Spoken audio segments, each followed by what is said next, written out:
So what am I saying? For example, let me give you another example. We have been to US Africa. We have been to some other engagement with other countries. Now we have been invited for Russia-Africa Summit. We have made a decision, very respectfully as heads of state in Africa, that any engagement with other partners must be an engagement of equals. And for it to be meaningful, if we are going to meet the president of a country, we have organized ourselves that the Troika is going to represent Africa. The chair, the current chair, the past chair, the chair that is coming, and the heads of our regional economic commissions, about 6, 7 people. But what happens continuously? When others want to engage with us, they don't want to deal with the Troika. They want to invite 50 heads of state. So we go to a meeting, just explain to me what kind of outcome you expect where 50 heads of state are sitting. Everybody is asked to speak to 1.5 minutes. You speak to one for 1.5 minutes. What kind of engagement are you going to get? You're going to get nothing, right? The best that you get is photographs.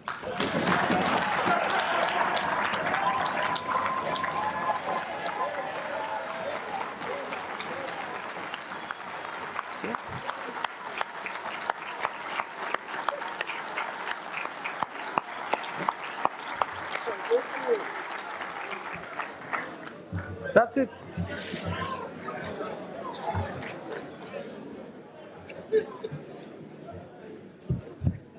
Precisely. You get these photographs. They normally line us up somewhere, you know, crowd of 50 heads of state. You know, and that's all we come home with, you know, because there isn't time to engage any serious country that wants to engage with Africa, yeah, must respect first our architecture. If we have said we are going to be represented by the Troika, why are you inviting 50 people unless you want to sabotage the whole discussion?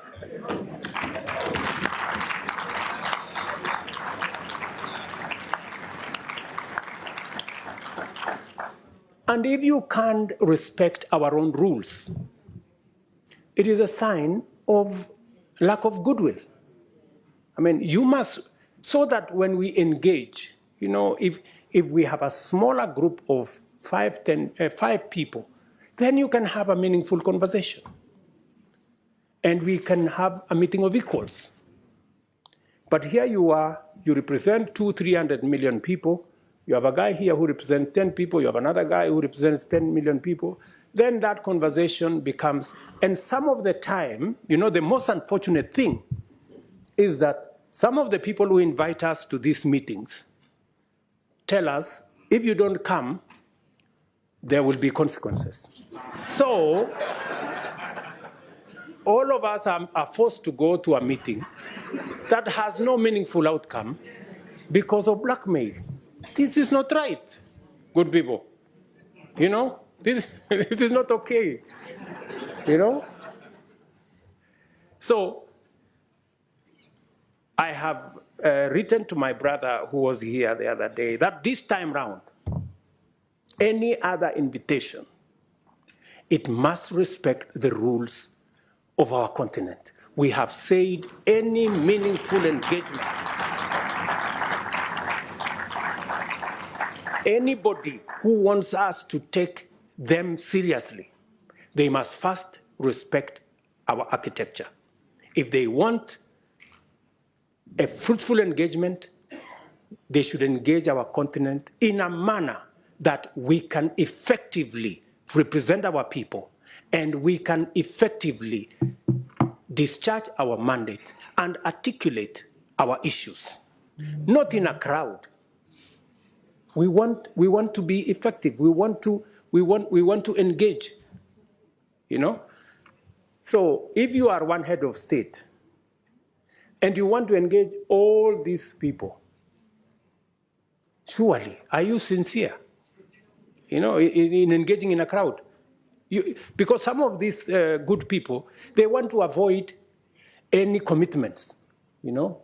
They want to avoid any meaningful engagement. They just want a baraza and okay, pictures, and then we go. Dinner, and then, I mean, good people, we have food in our countries, at least. We can eat at home.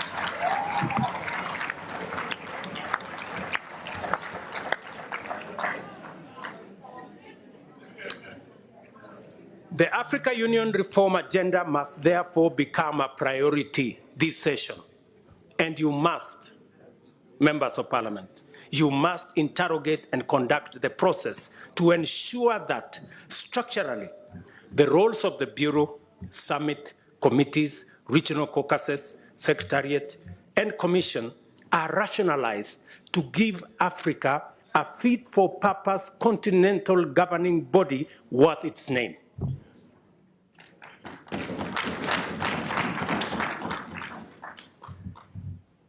To do so, this Honorable Assembly must urgently review the funding arrangements to ensure that Africa Union budgets are financed primarily by members and secondarily by external partners. In turn, this will require a mechanism where Africa Union member states are up to date with their contributions with regard to all our commitments. As matters stand, our most core mandates depend on the goodwill of development partners. Just imagine, including critical peace and security matters, that our own peace and security fund is funded by development partners more than is funded by us as heads of state and countries. Good people, this needs to change. Africa solutions must look like solutions. And in principle, they ought to emanate from us. How do we say we are providing African solutions if it is funded by development partners? It's a fallacy.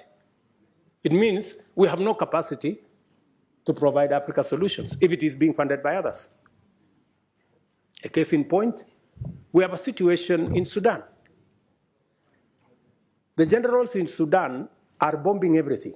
They are bombing roads, they are bombing bridges, they are bombing hospitals, they are destroying airports, using military hardware bought by African money. Just imagine. We need to tell those generals to stop the nonsense. Yeah.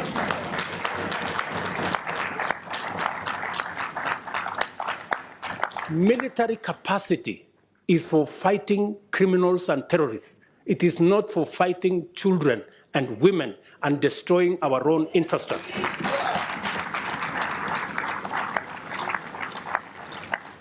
But as it is, we have no capacity to stop this nonsense in our own continent because our own peace and security fund is funded by others. We have a problem. But I'm telling you, we are going to correct this problem. It is us to do it.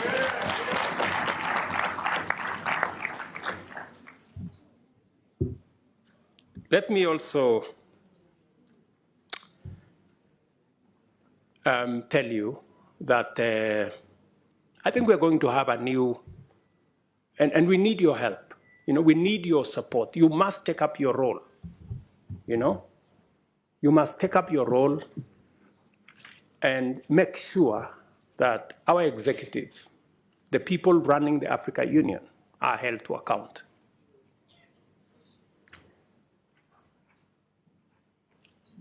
With this vision in mind, I sought and was privileged to receive the approval of the African Heads of State and Government Summit to have the honor of hosting the Africa Climate Summit in Nairobi this year in September. This will be a major gathering of African and global leaders to deliberate and consolidate a clear African position and clear African voice as we project our agenda in the global stock take engagements and the build-up to COP28.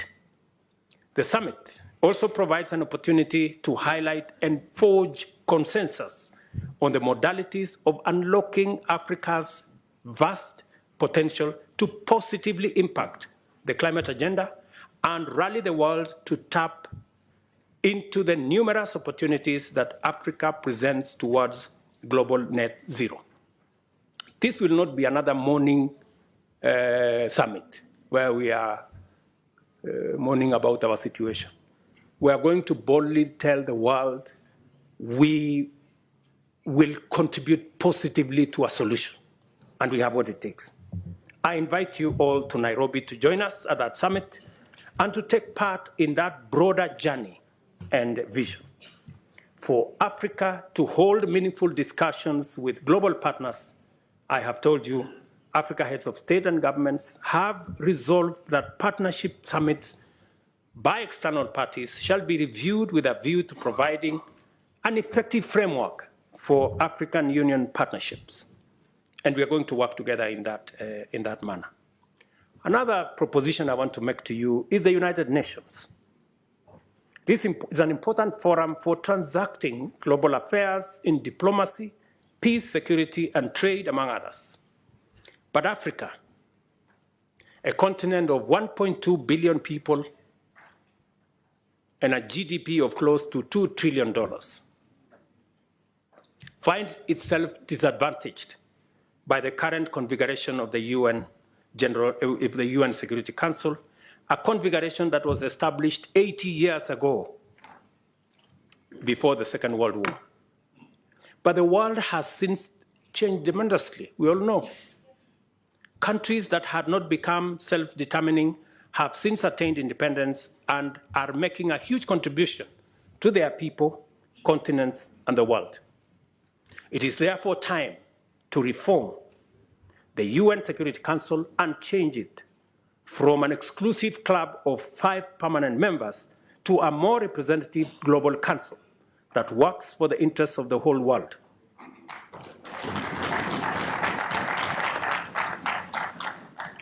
We have said Africa must have, at the minimum, 2 permanent seats at the Security Council.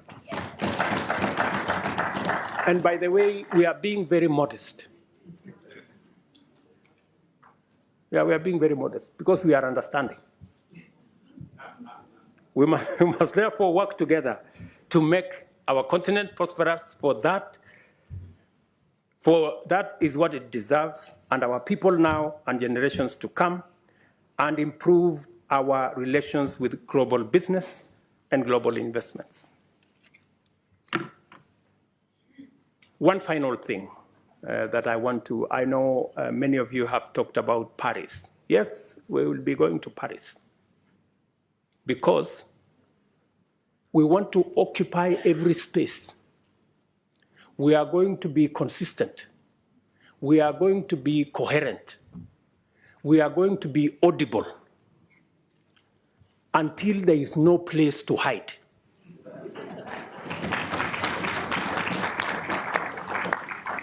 Yeah? Until the conferences are stopped. Otherwise, we will make them noisy, we will make them messy, and there will be consequences. If we are not heard, we are refusing to stay on the margins anymore. Yeah? We want to be at the table. Because we are told the risk of not being at the table is that you could be in the menu.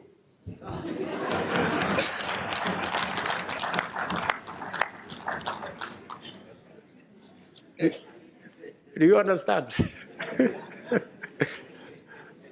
So we are going to occupy every space. And we have been gentlemen for far too long. We are now going to appropriate our place because we have a contribution to make. Ladies and gentlemen, Thank you very much for listening to me. I don't take it for granted. And God bless you.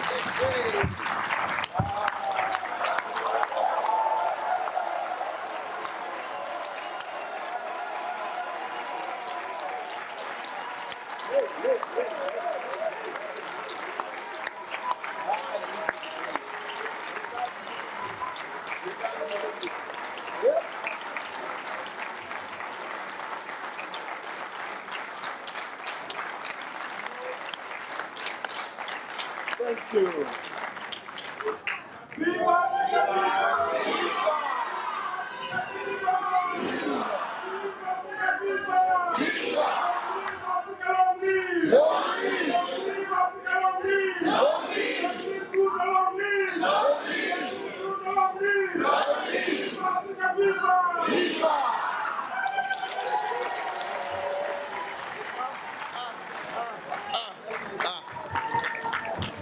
What do we want? Climate justice. What do we want? Climate justice. What do we want? Climate justice. What do we want? Climate justice. When do we want it? Now. When do we want it? Now. When do we want it? Now. Thank you.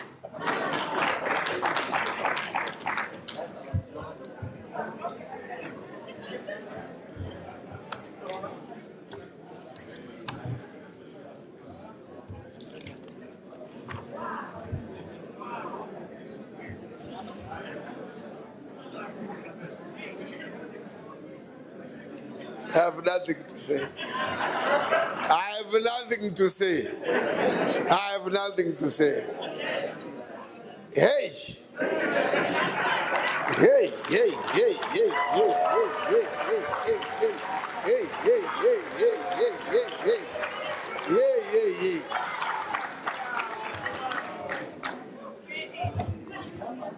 hey. Your Excellency. Your Excellency. I am standing here saying, what can I say? Nothing but to just thank you, nothing more. Just thank you. Hey. Yeah. Yeah. At one point, I could see 80% seated and wondering, looking at you like this. Wondering whether this is coming from a president of this continent. People have always wanted to hear what you say, but they don't hear it. You know, you spoke as if you were this side, not this side. Look, look, look, look. You have propelled Africa to another higher level. I tell you. We now have gained confidence in our leadership on this continent. We really have confidence. We now have hope. And those that are aspiring, because this parliament has produced, as we said yesterday, a number of heads of state from this parliament. The current president of Seychelles was here 2 years ago. The current president of Namibia was a member of this parliament. Former President Mahama of Ghana was a member of this parliament. Former President of Mali, Keita, was a member of this parliament. Who else? So, now today, Niger president, Niger, Bazoum, Honorable Bazoum, he used to sit over there, that side. Bazoum, former member of this parliament. But I want to say, if there are others among you who are also aspiring, I think twice. It is no longer the presidents of yesterday. Things have changed. Look, we now want this caliber.